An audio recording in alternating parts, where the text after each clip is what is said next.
everyone, I am Swati Hosur and I am studying my masters in computer science at Manasangotri College, Mysore. Here I am gonna represent the topic multiplexing.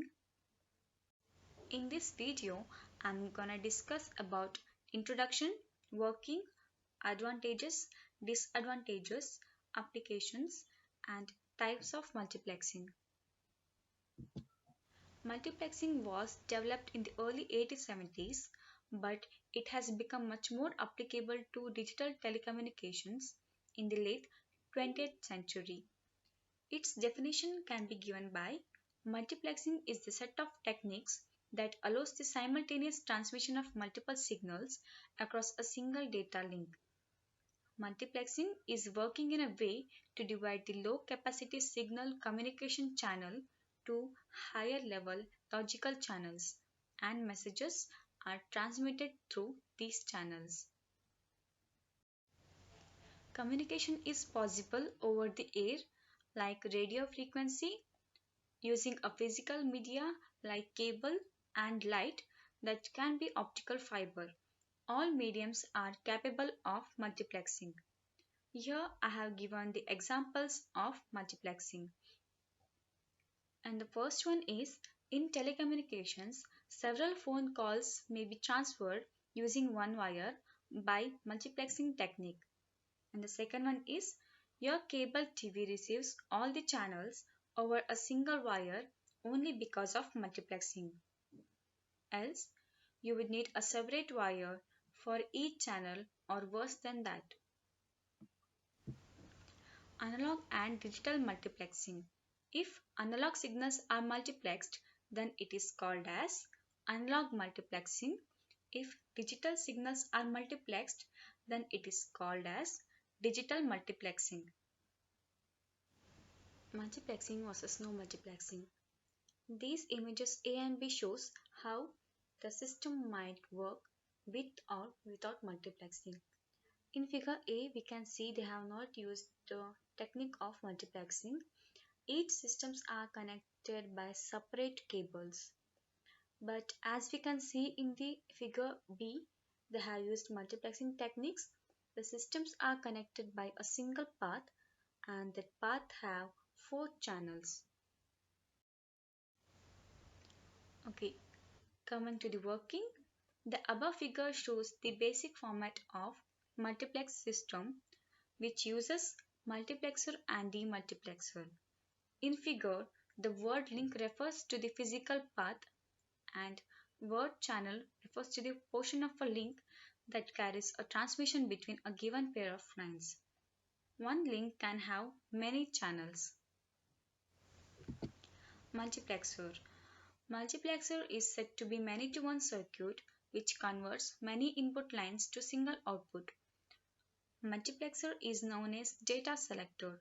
The figure is the format of simple multiplexer having 4 inputs and 1 output. In the figure, S1 and S2 are the select lines. It determines which input should be passed to the output. Demultiplexer. Demultiplexer is said to be a one-to-many circuit which converts single output line of multiplexer to many output lines. Demultiplexer is known as data distributor. The figure shows the format of simple demultiplexer having single input line and 4 outputs. In figure, A and B are the select lines. Advantages of multiplexing. It reduces number of input or output lines. It allows efficient communication. It reduces cost because of less components required. It simplifies circuits and designs. Reduced complexity means applications can be developed further. It helps with scaling. It makes the system more reliable and allows parallel operations. It simplifies the drive electronics, reduces the cost and provides direct interface between microprocessors. Disadvantages of multiplexing. More complex circuitry is needed within each module. Limitations on which ports can be used simultaneously. Extra I/O ports required to control multiplexer. Added delays in I/O signals propagating through the multiplexer. Added delays in switching ports. added film-free complexity to handle switching ports. Applications of multiplexing: telephone lines, mobile phone networks, desktop, mobile and server processors, graphics processing units, cryptography, series to parallel and parallel to series converters, computer networking, digital cable for music, film projection, media, and more. Types of multiplexing. There are three types in multiplexing. They are frequency division multiplexing, wavelength division multiplexing, and time division multiplexing. In time division multiplexing, there are two types. They are synchronous TDM and asynchronous TDM. Analog signals can use FDM or WDM. Digital signals can use TDM. And the first one is frequency division multiplexing. FDM is a multiplexing technique that uses different frequencies to combine multiple streams of data for transmission over a communications medium. FDM assigns a discrete carrier frequency to each data stream and then combines many modulated carrier frequencies for transmission. In FDM, signals are generated by each sending device modulate different carrier frequencies. These modulated signals are then combined into a single composite signal that can be transported by the link. Carrier frequencies are separated by sufficient bandwidth to accommodate the modulated signal. These bandwidth ranges are the channels through which the various signals travel. Channels can be separated by the strips of unused bandwidth called guard bands. It prevents signals from overlapping. In addition, carrier frequencies must not interfere with the original data frequencies. FDM uses amplitude modulation, frequency modulation, or pulse modulations. For example, television transmitters use FDM to broadcast several channels at once. FM radio, which combines many frequencies into one channel. Figure shows a conceptual view of FDM. In this illustration, the transmission path is divided into three parts, each representing a channel that carries one transmission. Multiplexing process. Each source generates signal of a similar frequency range. Inside the multiplexer, these similar signals modulate different carrier frequencies like F1, F2, and F3. The resulting modulated signals are then combined into a single composite signal that is sent out over a media link that has enough bandwidth to accommodate it. This is the conceptual view of FDM multiplexing process. Demultiplexing process in FDM. The demultiplexer uses a series of filters to separate the multiplex signal to its constituent component signals.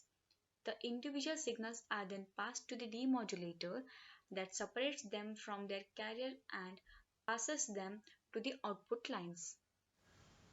This image shows the FDM demultiplexing process.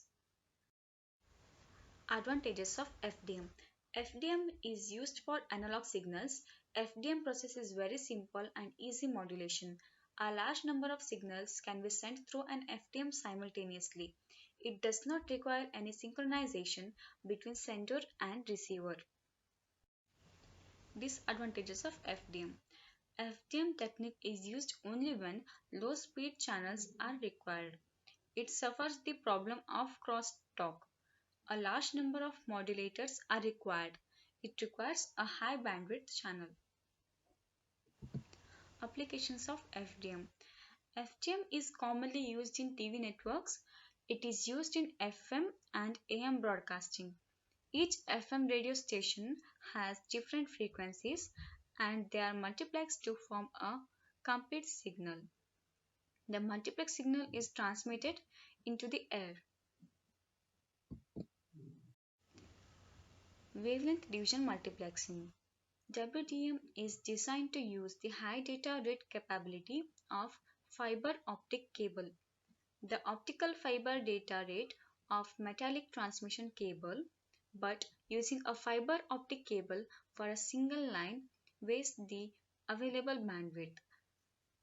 Multiplexing allows us to combine several lines into one. WDM is an analog multiplexing technique to combine optical signals. WDM combines multiple light sources into one light. It modulates each of several light data streams onto a different part of light spectrum. It is conceptually same as TDM, it just involves optical medium with waves of very high frequency. Optical medium has higher bandwidth or data rate than copper medium. WDM utilizes this higher bandwidth or data rate. It is optical equivalent of FDM. This image shows the conceptual view of wavelength division multiplexing. And this image shows how WDM multiplexing and demultiplexing can be seen in prisms.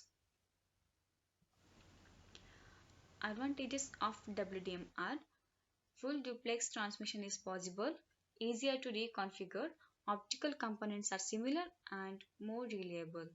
Disadvantages are signals can't come very close, light wave carrying WDM are limited to 2 points circuit. Time division multiplexing. TDM is a digital multiplexing technique for combining several low rate channels into one high rate channel. Instead of sharing a portion of bandwidth as in FDM, time is shared. Each connection occupies a portion of time in the link. TDM repeatedly transmits a fixed sequence of time slots over a single transmission channel. It uses digital T carrier systems such as T1 and T3. It combines pulse code modulated streams created for each conversation or data stream. And this image shows time division multiplexing working. In the previous figure, same link is used as in FDM. Here, however, the link is shown sectioned by the time rather than by frequency. In the figure, portions of signals 1, 2, 3 and 4 occupy the link sequentially. In the types of TDM, the first one is synchronous TDM. The multiplexer allocates exactly the same time slot to each device at all times, whether or not a device has anything to transmit. Time slot 1 can be assigned to device 1 alone and cannot be used by any other device as shown in the figure. Frames. In synchronous TDM, a frame consists of one complete cycle of time slots. Thus, the number of slots in a frame is equal to the number of inputs, which can be shown in the figure. Figure A and B below are an example of how the synchronous TDM works. And the second one is asynchronous TDM. In asynchronous TDM, each slot in a frame is not dedicated to the fixed device. Each slot contains an index of the device to be sent and a message. Thus, the number of slots in a frame is not necessary to be equal to the number of input devices. More than one slot in a frame can be allocated for an input device. Asynchronous TDM allows maximization of the link. It allows a number of lower speed input lines to be multiplexed to a single higher speed line. In asynchronous TDM, a frame contains a fixed number of time slots. Each slot has an index of which device to receive. Figure A and B are examples of how asynchronous TDM works. And lastly, the conclusion. In this fast-paced world, people aren't ready to wait for minutes or even seconds in some cases. So just imagine no multiplexing. There would be no mobile networks, no fast computers, and by an extension, no advanced technologies. What started out as a simple device or technology to process two things at once has grown at something much and much larger. It only says how much technology can help and change the world. Thank you for watching.